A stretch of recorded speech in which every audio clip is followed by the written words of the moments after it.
Hello to all. A warm welcome to my new session on Class PCA first semester NEP syllabus C programming. This is the session number 2. Chapter 1 Introduction to C programming. So, Introduction to C programming. First of all, what is C? Some of the brief history about the C programming here. C programming is a language developed at AT&T at the Bell Laboratories of USA in 1972. C programming, it is one of a high-level programming language. This programming is developed at the laboratory AT&T at the Bell Laboratories of USA in the year of 1972. This programming language is written by the scientist name that we can call it as Dennis Ritchie. So that Dennis Ritchie is known as the founder of C language. It was developed to overcome some of the problems of the previous languages. Some of the previous languages such as B programming, BCPL programming, etc. Initially, C language was developed to be used in Unix operating system. So this is the brief history about the C programming language. So basically, C programming language, it is a high-level programming language which is developed at AT&T at the Bell Laboratories of USA in 1972. This language is written by Dennis Ritchie. Then we move on to the next slide. Some of the features of C programming. First feature is portability or machine independent. Portability means that the program can be easily moved from the one computer to on another computer without any modification. This process we can call it as portability or machine independent. C programming does not independent on any machines. Second feature is sound and versatile language. So versatility, which means that different tasks.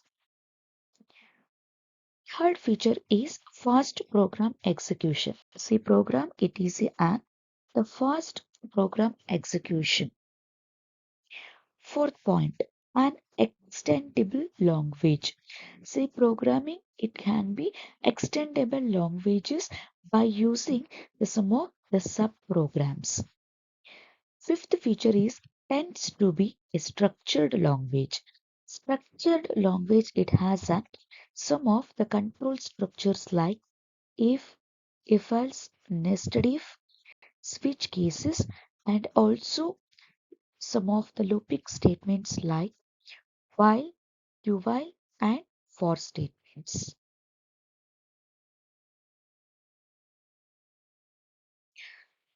Then go to the next slide here. Historical developments of C programming. In the year of the 1960, ALGOL language has to be invented, which is developed by the International Committee. Some of the remarks of ALGOL language is that it is too general and too abstract. This is the remarks of this ALGOL programming language. In 1967, BCPL language has to be invented. BCPL means Basic Combined Programming Language, which is developed by the scientist named as Martin Richards at Cambridge University. Some of the remarks of this programming language is this could be deal with only specific problems. In 1970, B language has to be invented. which is developed by the scientist name we can call it as Ken Thompson at AT&T at the Bell Laboratory. And remarks of this language is it could deal with only specific problems. In 1972, actual C programming language has to be developed. This C programming is developed by the scientist named Dennis Ritchie at AT&T at the Bell Laboratories of USA in 1972. The remarks of this language is lost generality of BCPL and also the B has to be restored. So this is some historical developments of C programming language. This is the general structure of the C programming language. It has the number of sections like documentation section, link section, definition section, global declaration section, main function. Main function has the two different parts, declaration part and executable part. So below that, the subprogram section has to be mentioned. The first section is documentation section. The documentation section is used for displaying any information about the program. So like the purpose of the program or the name of an author or a date and time written. These are all the sum of the documentation section has to be mentioned, and this section should be enclosed within comment lines. The statements in the documentation sections are ignored by the compiler. The next section is link section. This link section consists of inclusions of header files. Some of the examples for header files which are stdio.h, conio.h, iomanip.h, math.h, etc. Then go to the next section, definition section. The definition section consists of macro definitions. This is used for defining the constant. For example, hash define any constant name with the value. Next, anything declared in the global declaration section is accessible throughout the program. That is accessible to all the functions in the program. This is mentioned in the global declaration section. So basically, the global declaration means that the variables are to be declared outside the main function are called global variable declarations. Then go to the next section is main function. Main function is mandatory for any program and it includes the two different parts, the declaration part and the executable part. The last section is subprogram section. Subprogram section is optional and used when we require including the user-defined functions in our program. This is about the general structure of a C program. Then we move on to the next slide here. First C program. Before starting the C language, you need to learn how to write, how to compile, how to run the first C program. To write the first C program, open the C console and write this following code.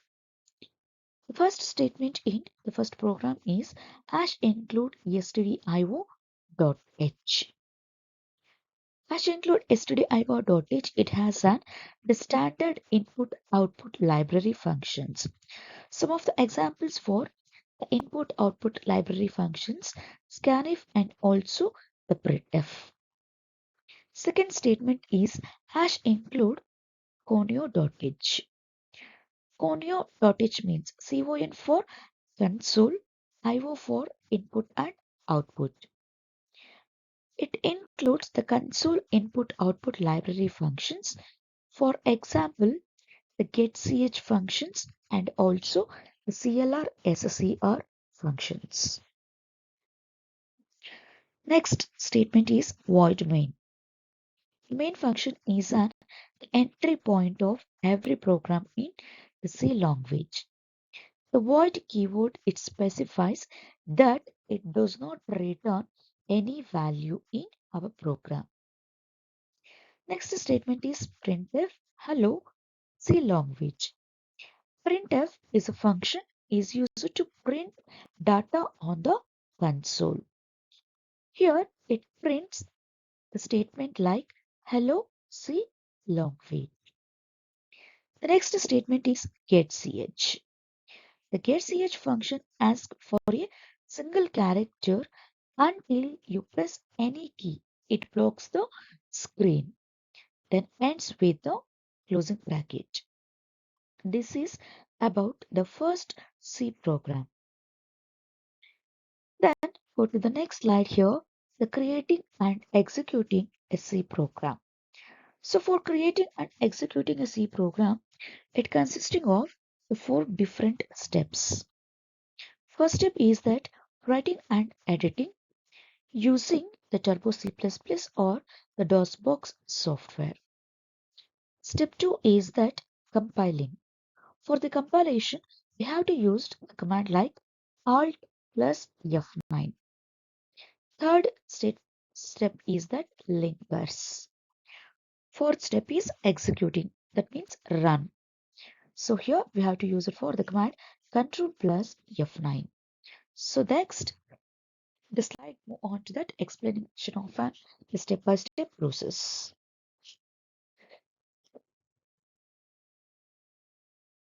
The first step is writing and editing.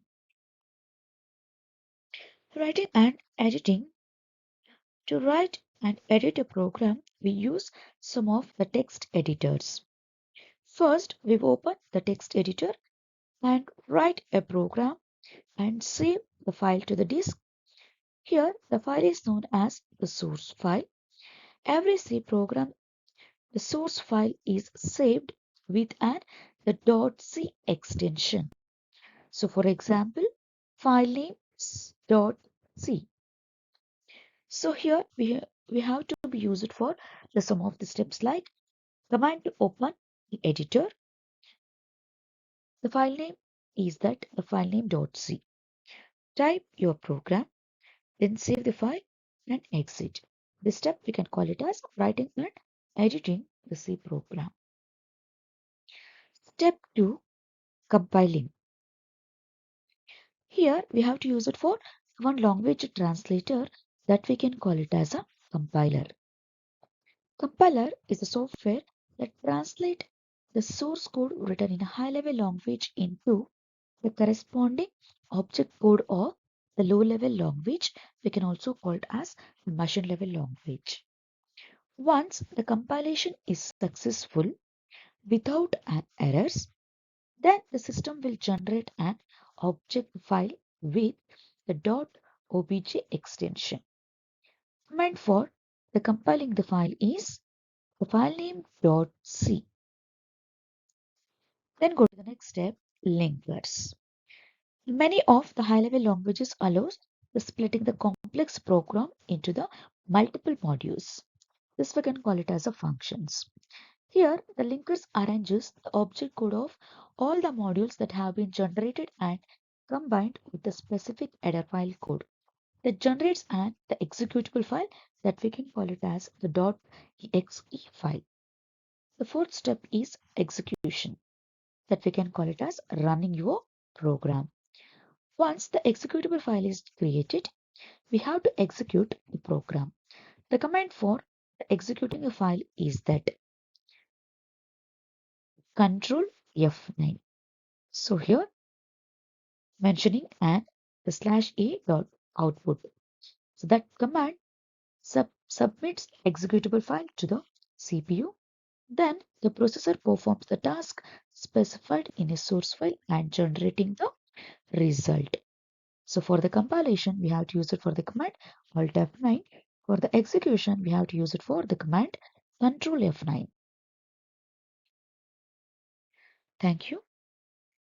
If you like my videos, please do subscribe to my channel and click on the bell icon for the notification of the new videos. Thank you so much.